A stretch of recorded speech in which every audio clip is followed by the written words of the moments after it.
Hey guys, today I wanted to talk to you a little bit about Windows XP and why you should think about moving off of it unless you absolutely need to use it. Now, Windows XP is very old. It was released in, I believe it was the year 2000, and as you know, we're getting past that quite a bit. The reason why you should move off of Windows XP is that it's not being supported anymore. It's not being supported anymore because it's so old. And the money we've given Microsoft will only do so much. Now, hackers are out there breaking into shit. Hackers are out there breaking into everything. And they're going to find ways around. And every time a hacker finds a way around a security thing, Microsoft has to put a patch in.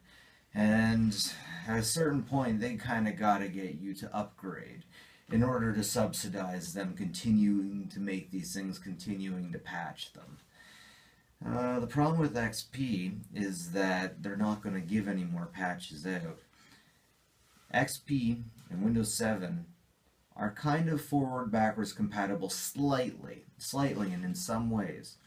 So the problem here is every time Microsoft sends out an update, what hackers are going to do is they're going to backwards engineer that update. They're going to see the patches, the places that it's patching, and they're going to backwards engineer it against Windows XP because they know it won't be patched.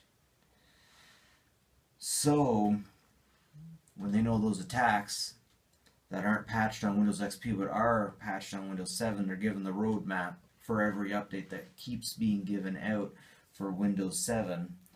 They will find a way in to your Windows XP system. So if you're surfing the internet, you don't want a Windows XP system. You don't want an XP system. Now, if you have a job, if you have a specific tool that isn't connected to the internet, but it is plugged into a certain piece of hardware, because let's say that hardware program will only work with Windows XP, which happens quite a bit of the time. As long as you're not connected to the internet, you should be pretty good.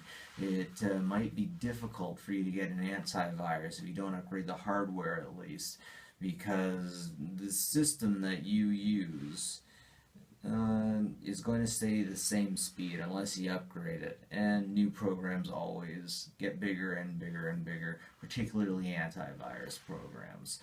So it's not a good idea to stay with Windows XP these days. You want to move to Windows 7.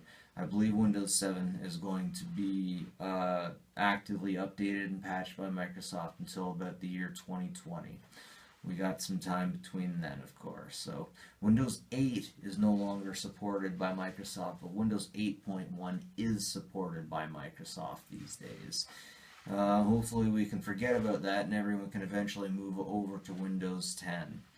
Now, Windows 10 is a lot easier to understand when you realize that they want you to search for everything, not go to a certain place to find the selection. Back in Windows XP, Windows 7, you were supposed to go to the control panel. You were supposed to go to a certain folder to get to your options.